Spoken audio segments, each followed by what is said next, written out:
good evening anybody who's watching at the moment. I won't start straight away just in case there's a few people getting around to logging in. I'll wait for the numbers to come up a little bit. I think we're on 3 at the moment according to this thing. Let's see if I can make this a bit bigger. I've got my glasses on.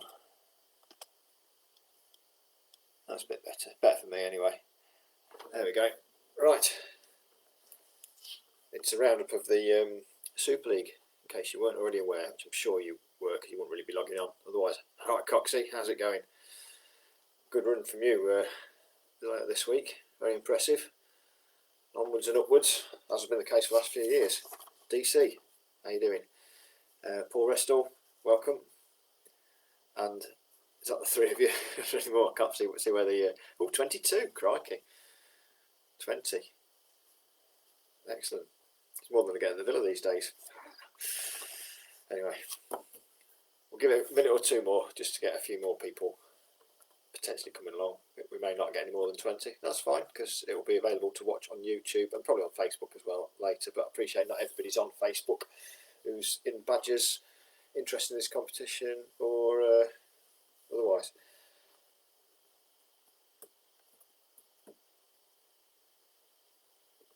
This is probably going to be really shit, isn't it, if somebody's watching it back, the highlights, and there's me just sitting there killing time while I try and get the numbers up.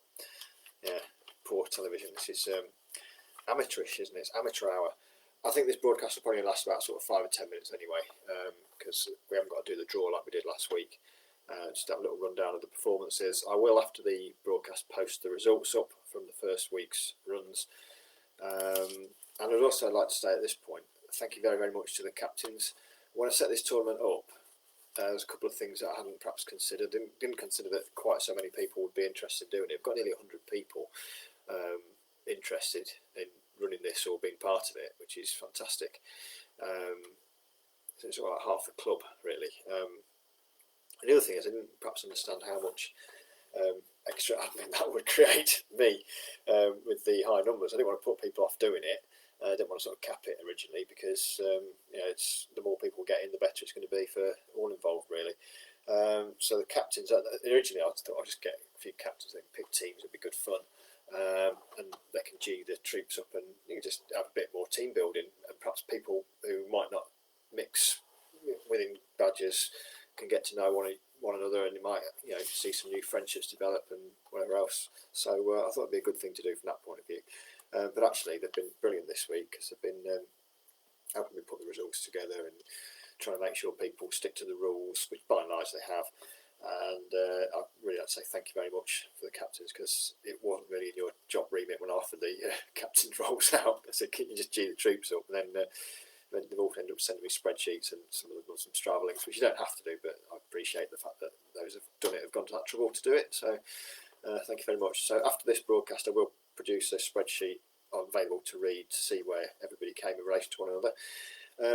The results, I can't go through everybody in person, but there's some standout performances that I think deserve a mention from this week. Apologies if I forget anybody. Possibly one of the top performances from my point of view was Bob Lovegrove, who ran 21:31.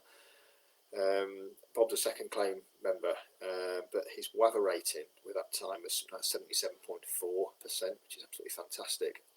Anyway, and to do that, obviously in not a non-race environment, because you have got a motivation to kind of run fast, but you are effectively time trialing these things in the main. So I think that's a fantastic achievement. That was the one that really stood out for me, perhaps the most. But plenty of others I'd like to mention too. The fastest person back on the day or the week was Aaron Chetwynd. He ran 17:35, so it's good to see him back in some decent form. He was only just first. Dave McGowan ran 17:42, which is another excellent time, so well done Dave. Glyn Broadhurst ran 18 minutes, which I think, I'm not sure if it's a personal best, it's certainly one of the fastest times I can remember him doing, and he's run a lot of park runs as Glyn, so excellent stuff, and he's been training hard because he's done a duathlon I think today. And then who else do we have? Luke Neal, as a newcomer, he's run a personal best, I think 19 minutes. A couple of more experienced badgers, Rob Boland and Jimmy Dewis, both went sub 20, so good performances from them. Captain Courage, Simon Courier, I think you might be watching. If you are, well done, sir, because you got a PB, I believe, of 23:10. So that's excellent work from you. Rachel Shelton, she was the second fastest. She ran the second fastest 5k of 2020. She ran 24 minutes, so well done, Rachel. I think Nivette was the fastest lady of the day, of the week, sorry. Nicholas Stanley, outstanding performance. She ran 26:36 or 26:16. I can't read my own writing. I've put some notes on here because it's all on the computer, but I don't want to have two screens up at the same time doing this thing. It's a bit flash, and I don't want to be a polished performer, much as you might want that Dave Jenkinson. No intro music this week. When I get a bit more time, I might dress up for it and like put a tux on and perhaps some intro music and some lights flashing, whatever else, but not this week.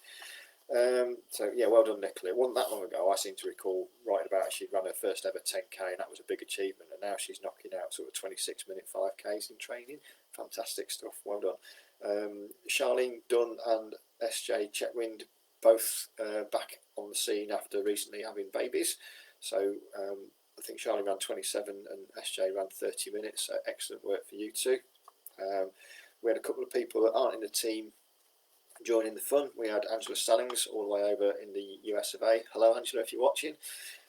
She did superb, and Kerry and Jason Clover also ran, which they did put in good performances, particularly on the back of the fact they'd done the London Marathon on the Sunday.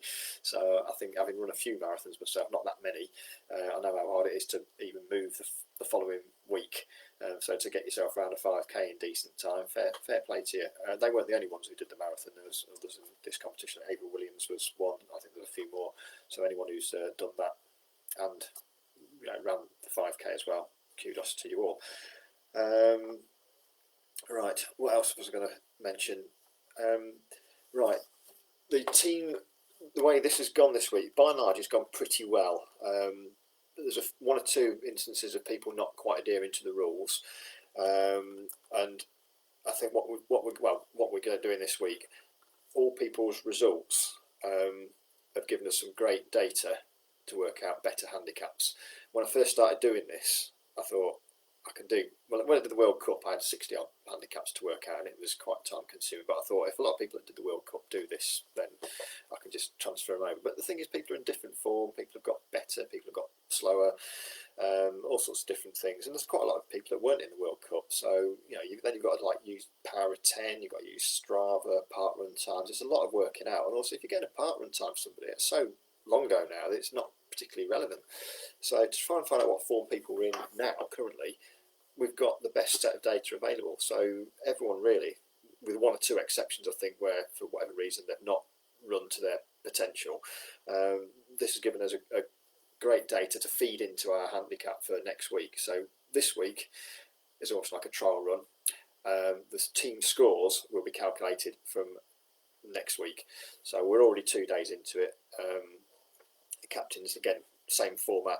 Collect your results from your people and email them over to me, and then we'll work out which teams are where. When I send the results out, you'll probably notice that there's one team probably in terms of speed higher up, mainly because they've got the faster runners in the club in there. I think it's Queen Mother Blue. Just because they have a lot of runners higher up in the list doesn't necessarily mean they're going to be top of the league. So, and if anyone's down towards the other end of the time list, it doesn't matter. It's all about your performance relative to your performance the week before, to performance to your handicap, performance to your general ability. So it really is wide open for anyone to win individually, and also any team to win, because collectively you've all got to sort of do your bit, and whichever team shows the most improvement over the course of the tournament will hopefully be declared the winner.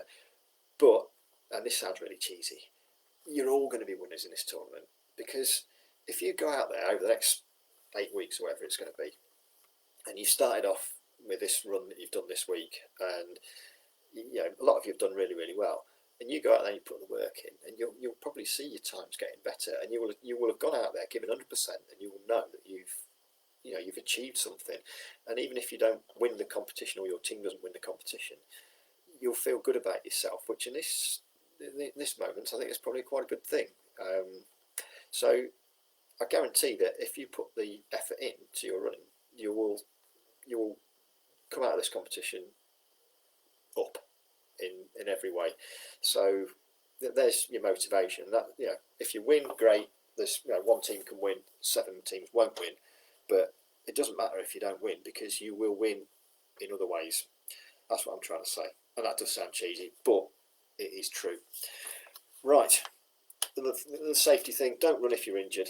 The way that we're going to do the results will allow for people. You've got nearly 100 runners, and we're in the middle of a pandemic. There's people going to get ill. There's people going to pull muscles, get injured, and stuff like that. If you're out for the whole series, or you think you've got an injury and ain't going to get better next, you know, month or two, let me know and we'll sort something out. But if you've just got a bit of a twinge, I think it's 5 people couldn't run this week for whatever reason, and that's fine, because it'll let me know.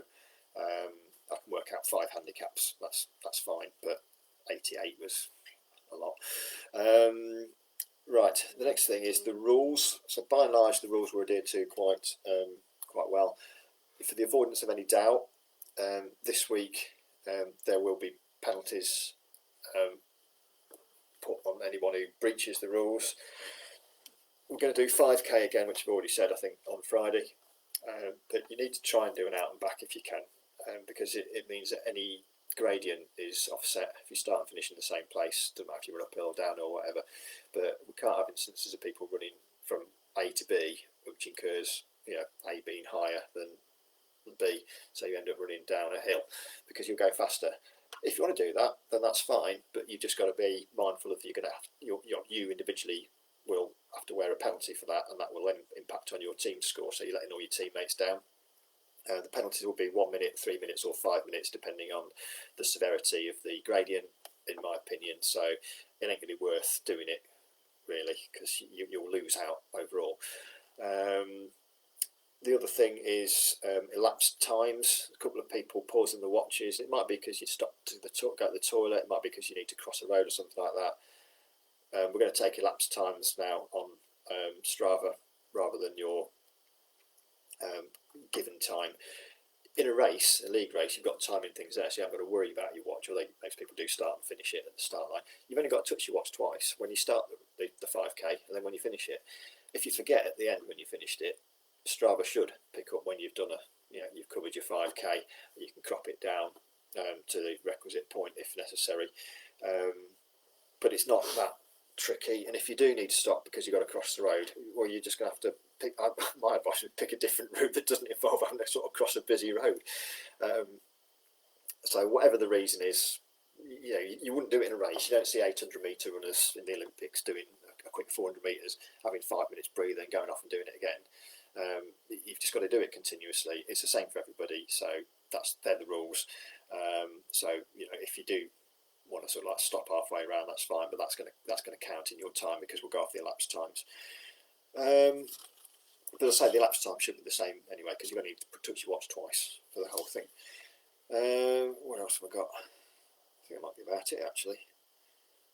Yeah, try and keep it flat. No, not necessarily. You can run up Merivale Lane and back down again if it comes to 5k, but if you want a quick time, which will help your team and help you individually, my advice would be try and find a flat route, because you can run at an even pace consistently, and you'll go faster. But if you want to run cross country, you want to run through woodland, whatever floats your boat, you can do what you want. All I want to do is just not see people running down a big hill and stopping to watch every 5 minutes to do a Ross Barkley. Anyone who doesn't know what a Ross Barkley is, let me explain. On Strava, he was clocked. Ross Barkley is a football player. He plays for. He did play for Everton. Then he went to Chelsea. I think he's got somewhere lower league now or something. But he was caught on Strava doing like a 15-minute 5k, and everyone, that's really good. That's, even for a pro football, that's a fast time.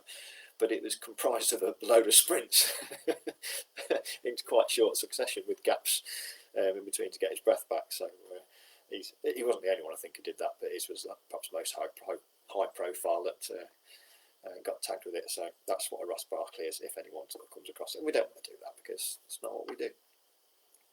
Anyway, if anyone's got any questions or queries, shout up on a message or something like that, or let your captains know and they can liaise with me. And as I say, well done to Aaron for being first back this week, and Yvette for the first back for the ladies. And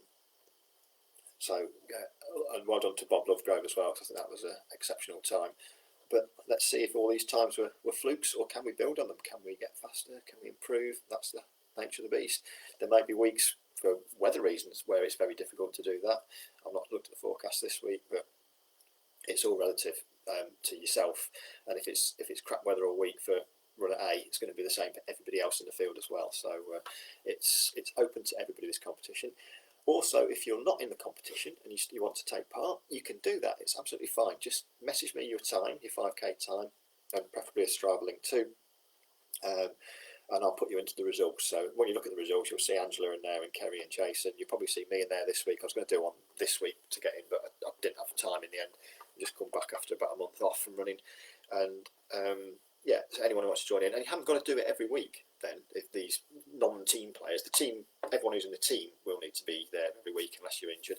But if someone wants to just drop in, wants to be part of it, that's absolutely fine. You can do that and see where you come along. And if you do stick with it every week, you might find that one week you win, and you could be running 29 minutes or something like that. But again, if it's relative to your handicap, then who knows? You might be in for a little bit of kudos and a small prize. So that's pretty much it from me. Got up to 34. Never did quite get the million, but never mind. Any problems, let me know, and I'll put the results up online for people to look, and I'll email them around as well, so you can have a little nose, see how everyone did in relation to each other. And the teams will be competing again this week, but obviously we'll have some results for the teams and a little league, see how you're all getting on, and explain the point system, how it all works this same time next week.